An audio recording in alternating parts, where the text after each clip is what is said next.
Bonjour à tous, bienvenue dans cette nouvelle vidéo qui est la 7e de la série consacrée au langage Python. Aujourd'hui, nous allons travailler sur un concept vraiment très important en programmation qui est celui des fonctions. Bien qu'il y ait beaucoup de similitudes avec le concept de fonction mathématique, en réalité, le concept de fonction informatique est relativement différent. Pour étudier cette notion, nous allons repartir de la vidéo numéro 6. Je vous rappelle que nous avions travaillé sur un exemple qui permettait en fait de calculer la fréquence d'une lettre dans un texte. Pour ceux qui n'auraient pas vu cette vidéo, je vous invite fortement à la regarder. Pour ceux qui souhaitent travailler en pas à pas avec moi en même temps que vous visionnez la vidéo, vous pouvez télécharger le fichier fréquencelettres.py que vous avez en face des yeux dans la partie description de la vidéo ici présente. Par rapport à la vidéo 6, vous pouvez vous rendre compte en fait que au niveau du code, j'ai ajouté ici deux nouvelles variables, citation Einstein 2 et citation Einstein 3. J'ai introduit ces deux variables en vue de calculer également pour celle-ci la fréquence d'apparition de la lettre saisie par l'utilisateur. Alors, comment procéder? Une solution simpliste consisterait à se dire qu'il suffit de dupliquer en fait ce qu'on a déjà fait pour la variable citation Einstein pour les deux autres variables. Et donc de venir en fait dupliquer, alors la lettre saisie serait commune en fait aux trois variables, mais longueur chaîne, on ferait longueur chaîne 2, longueur chaîne 3. Fréquence, fréquence 2, fréquence 3. Effectif, effectif 2, effectif 3. Puis là, il faudrait du coup recopier en fait cette partie-là et dupliquer, modifier en fait toutes les variables, refaire en fait trois boucles while, l'une chaînée à l'autre. C'est-à-dire, on aurait quelque chose qui ressemblerait à ça. Vous voyez, je fais une première fois ma boucle while, une deuxième fois pour la variable Einstein 2, puis Einstein 3. Alors cette solution fonctionnerait, mais en fait n'est absolument pas acceptable. Le code en effet est très similaire dans les trois boucles que je pourrais écrire. Et la seule chose qui change en fait dans ces boucles-là, c'est donc la longueur de la chaîne, la citation Einstein, qui serait remplacée à chaque fois par la 2 et la 3. Voilà, alors on va donc pas procéder comme ça. Donc j'enlève ce code-là et je vais commencer par vous expliquer le concept, la notion de fonction. On pourrait donner de la notion de fonction une définition, enfin pas mal de définitions différentes. Mais moi, celle que je trouve la plus simple, c'est la suivante. C'est une série en fait d'instructions qu'on peut appeler simplement par un nom à l'intérieur d'un programme. Alors je vais vous en montrer une, parce que à vrai dire, on en a déjà utilisé des fonctions.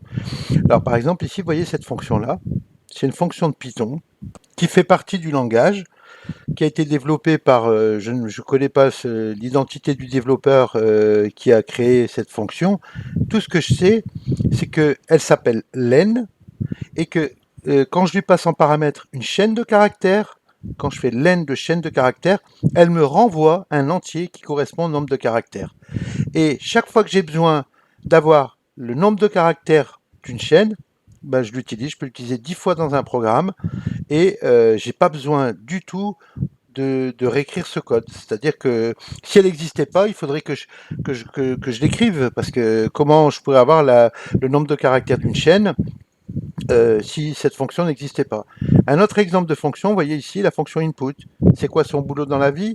C'est vous lui passez un paramètre qui est un message et elle vous présente dans la console le message que vous avez tapé en vous invitant à saisir une donnée. Et lorsque vous avez saisi votre donnée, immédiatement elle est disponible pour être stockée dans une variable. Voilà, ça aussi c'est une fonction. Résumons rapidement ce qu'on vient de dire.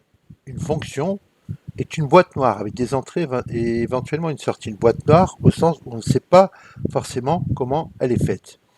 Cette boîte noire, elle est définie par un nom. Je reprends l'exemple de ma fonction len, avec du code à l'intérieur. C'est-à-dire forcément, cette fonction, pour produire le résultat qu'elle produit, le produit avec du code. On ne sait pas forcément comment il est fait le code, mais voilà. Au niveau de ce qu'on envoie à la fonction, on peut envoyer des paramètres dans un nombre en fait qui est quasi infini. On fait ce qu'on veut. On peut balancer 1, ou 2, ou 3, ou même 0. Certaines fonctions n'ont pas de paramètres. Et cette fonction, elle exécute le code qui est à l'intérieur et elle produit une sortie. ou elle peut ne pas produire de sortie. On va voir ça de manière plus concrète plus tard.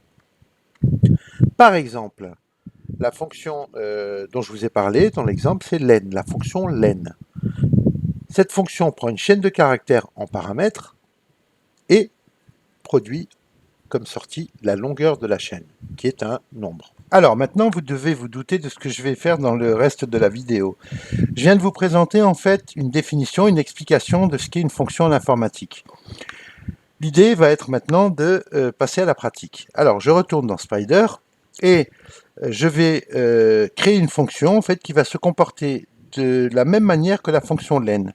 C'est-à-dire que au niveau de l'appel, ça va se comporter exactement comme len. C'est-à-dire que je vais mettre le nom de ma fonction et entre parenthèses la variable adéquate. Tour à tour, ça va être celle-là, puis celle-là, puis celle-là pour calculer en fait la fréquence de la lettre saisie par l'utilisateur.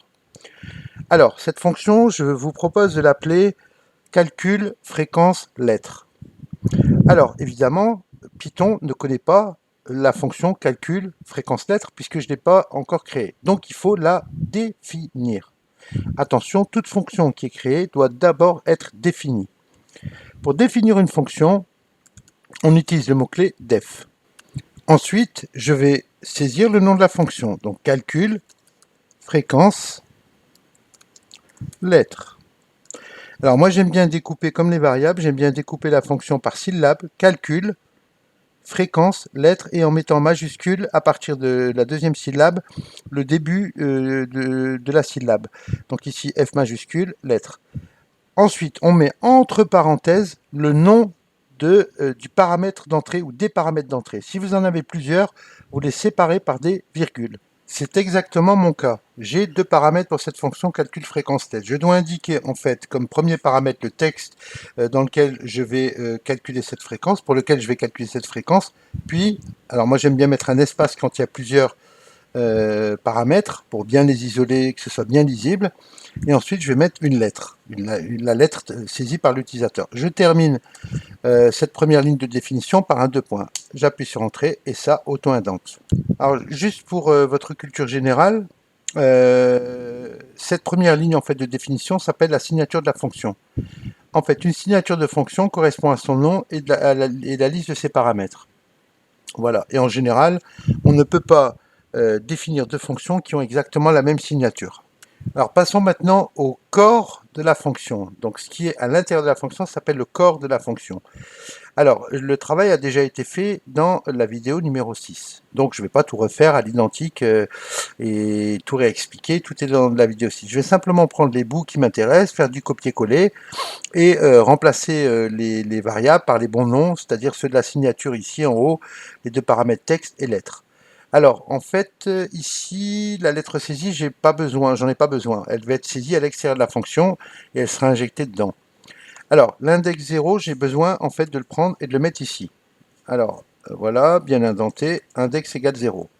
Ensuite, j'ai besoin de calculer la longueur de chaîne. Donc, je calcule la longueur de chaîne. Alors, la variable, pour le coup, c'est plus citation Einstein.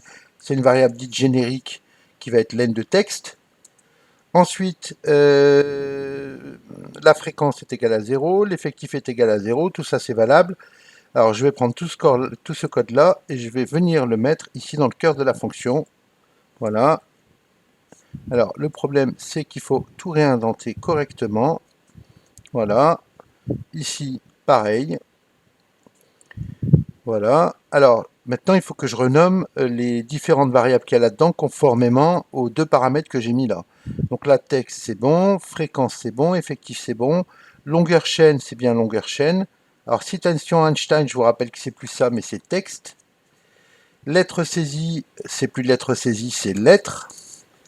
Effectif c'est bon, index c'est bon, fréquence c'est bon, effectif, longueur chaîne, tout est bon. Voilà, la fonction est complètement définie. Alors il me reste quand même à faire une chose. Une fois que j'ai défini en fait la façon dont la fonction allait faire le calcul, c'est à retourner avec l'instruction return la variable ici qui est le résultat de la fonction return fréquence.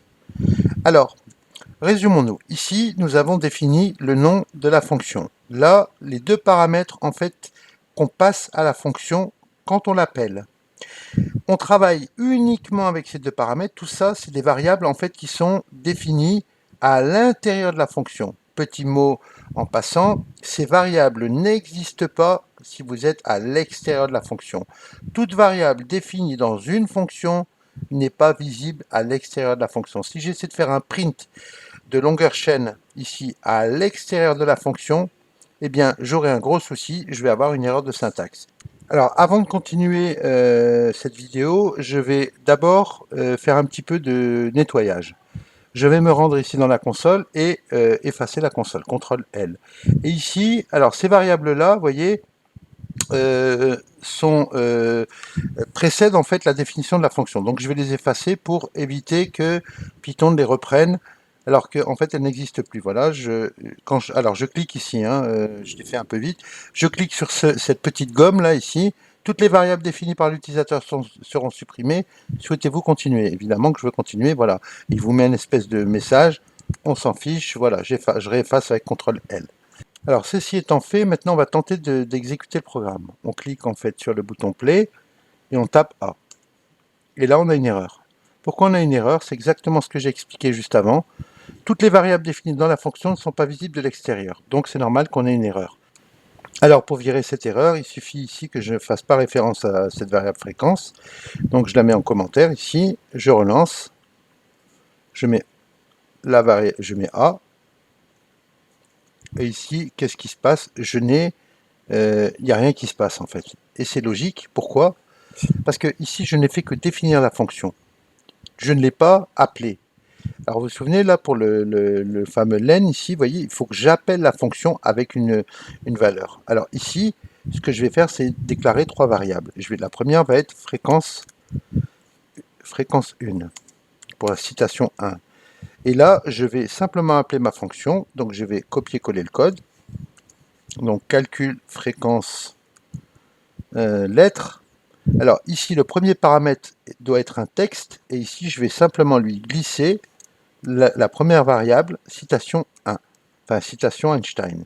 Un petit espace pour la lisibilité, et je dois entrer une lettre pour que la fonction puisse travailler. Alors, la lettre que je vais entrer dans le paramètre, c'est lettre saisie. C'est-à-dire que là, lettre saisie va venir remplacer la lettre dans la fonction pour faire le calcul. Ensuite, pour les deux autres appels, alors là, vous allez voir, c'est là que j'ai vraiment le bénéfice en termes d'utilisation des fonctions. Là, je duplique, je mets fréquence 2, fréquence 3. Alors ça, c'est pour Einstein 2. Ça, c'est pour Einstein 3. Voilà. Alors, moi, j'aime bien quand tout est aligné comme ça. Voilà. Et là, on a appelé la fonction 3 fois. Une fois pour la première citation, une deuxième fois pour la deuxième citation, une troisième fois pour la troisième citation, et on a toujours le même code qui va être remplacé à l'intérieur. Ce qu'il faut que vous compreniez bien du point de vue des fonctions, c'est que là, vous avez fait une définition. Et maintenant, c'est là que vous allez remplacer les vraies valeurs dans la fonction. C'est-à-dire que texte va être remplacé par citation Einstein, et lettre va être remplacée par lettre saisie. Et lui, du coup, il va calculer pour le premier appel, il va prendre cette citation-là, calculer sa longueur, il va substituer à la variable lettre saisie, dérouler le reste de l'algorithme en ayant substitué ces deux variables, et toutes les variables à l'intérieur en fait de la fonction, à la fin de la fonction, au moment du return, vont être détruites. Le résultat de la fonction va ensuite être assigné à la variable tour à tour, d'abord fréquence 1 pour cet appel-là, fréquence 2 pour le deuxième appel, et ainsi de suite. Alors, avant de terminer cette vidéo, je vais peaufiner un petit peu cette fonction. Alors, j'ai pas envie, vous voyez, ici, on avait, dans la vidéo 6, on avait, à chaque fois qu'on affichait, on mettait str de round, de fréquence, de 2. Alors, moi, la partie round, j'aimerais bien qu'elle soit prise en charge par le calcul de la fréquence. C'est-à-dire que ici, je veux juste caster. Alors, je veux toujours récupérer en fait un float, puisque c'est un nombre, hein, une fréquence, mais je veux pas devoir à chaque fois faire round, etc. Je veux pouvoir afficher le résultat arrondi directement. Donc ici, je vais venir ajouter, peaufiner ma fonction, en y ajoutant ici un nouveau paramètre que je vais appeler précision. Alors, c'est l'occasion pour nous d'apprendre, d'aller un peu plus loin en fait encore au niveau des fonctions. Alors, dans les fonctions, on peut mettre des paramètres par défaut. C'est-à-dire que cette variable précision, je vais lui fixer une valeur au moment de la définition. Je vais lui mettre précision égale 2. C'est-à-dire ça, c'est une valeur par défaut. Alors, et ici, du coup, je vais faire return fréquence. Alors, plutôt que fréquence, je vais faire round de fréquence, virgule. Alors, je ne vais pas lui mettre 2, je vais lui mettre le paramètre qui est passé ici. Le paramètre précision. Maintenant, on va pouvoir afficher en fait nos résultats. Alors ça, je vais l'enlever, j'en ai plus besoin. Je vais décommenter cette fonction. Ici, le round, je peux l'enlever puisqu'il est fait dans la fonction. Donc tout ça, ça part. Et ici, fréquence. Alors sauf que fréquence, c'est plus connu. Donc j'ai fréquence 1. La fréquence pour cette lettre, la fréquence 1 pour cette lettre et puis là, on va lui mettre fréquence 1. Ensuite, je vais faire pareil pour les deux autres. La fréquence 2, alors ici c'est 2, 3, ici c'est 2, là 3, et ça devrait être pas mal. Alors remarquez au passage que ici, je n'ai pas indiqué de valeur pour la précision. On va voir ce qui va se passer. Donc je saisis une lettre, A, et voilà, j'ai les trois résultats, et j'ai même l'arrondi. Alors que se passe-t-il lorsqu'on utilise une valeur par défaut dans une définition de fonction? On peut en fait omettre du coup d'indiquer cette variable si on ne veut pas lui affecter de valeur autre que celle par défaut. C'est-à-dire que ici, comme j'ai indiqué une précision par défaut à 2, si je veux garder la précision par défaut, pas besoin de spécifier. Alors, si je veux une précision à 3 chiffres après la virgule, eh bien là, je peux appeler, par exemple pour le premier, je veux 3 chiffres, et pour les deux autres, je veux garder 2 chiffres. Donc là, en mettant un 3 ici, du coup, le précision égale 2 ici va être remplacé par 3, il ne va pas garder la valeur par défaut, et là, normalement, je devrais avoir, pour la première fréquence tout au moins, une précision à 3 chiffres. Donc je clique, ici, je fais A, et j'ai bien 3 chiffres après la virgule, ça fonctionne parfaitement. Alors quand même encore un point important avant de terminer cette vidéo, je vous ai dit en fait, quand je vous ai expliqué la théorie sur les fonctions, je vous ai dit qu'on n'était pas obligé de mettre des paramètres, c'est-à-dire qu'on peut mettre de 0 à, à un certain nombre, à un nombre illimité de paramètres. Alors, on n'est pas non plus obligé de faire un return. Alors ça c'est ce que j'avais expliqué. Effectivement, on peut très bien imaginer une fonction qui pourrait s'appeler donner heure courante, qui permettrait de donner l'heure, en fait, qui ferait appel en fait à l'horloge interne de l'ordinateur, qui pour le coup n'aurait pas besoin de paramètres. On n'a pas besoin non plus, enfin le return il est optionnel, c'est-à-dire on peut très bien faire une fonction en fait qui retourne rien. Alors vous allez dire à quoi ça sert? Ben, c'est simple, hein, on peut faire une fonction qui affiche, on peut faire une fonction qui peut s'appeler affiche message, en fait, qui prendrait elle pour le coup un paramètre qui serait un message et qui se contenterait de l'afficher à l'écran. Là on n'a pas besoin de retourner la valeur. Alors, à l'issue de cette vidéo, j'aimerais bien quand même faire un petit point par rapport à toutes les vidéos qui ont déjà été vues, dans lesquelles on a étudié pas mal de choses, en fait, que ce soit structure de contrôle, boucle, etc., et maintenant fonction. Alors, l'apprentissage des fonctions nous fait passer dans un autre registre en termes de développement. En fait, lorsqu'on travaille sur des programmes, lorsqu'on développe, on travaille qu'avec des fonctions, en fait. Voilà, les 6 premières vidéos, c'était utile de vous montrer en fait la syntaxe de Python, et on n'est pas trop entré dans les détails. Il fallait quand même un petit bagage en fait pour pouvoir déjà programmer quelques petites fonctions intéressantes, hein. Je ne parle pas de la petite fonction qui fait add qui ajoute un nombre, bon, qu'on voit partout en fait sur Internet, ça n'a aucun intérêt. Voilà, moi je voulais faire quelque chose d'assez consistant pour que vous puissiez vraiment voir à quoi ça pourrait vous servir. Alors, ne vous étonnez pas maintenant dans les prochaines vidéos que les exemples que je prends soient des exemples qui sont du genre on va créer une fonction qui fait ceci ou cela. Voilà, cette vidéo est terminée. Merci de l'avoir suivie. Vous pouvez laisser des commentaires ou poser des questions en fait dans l'espace réservé à cet effet.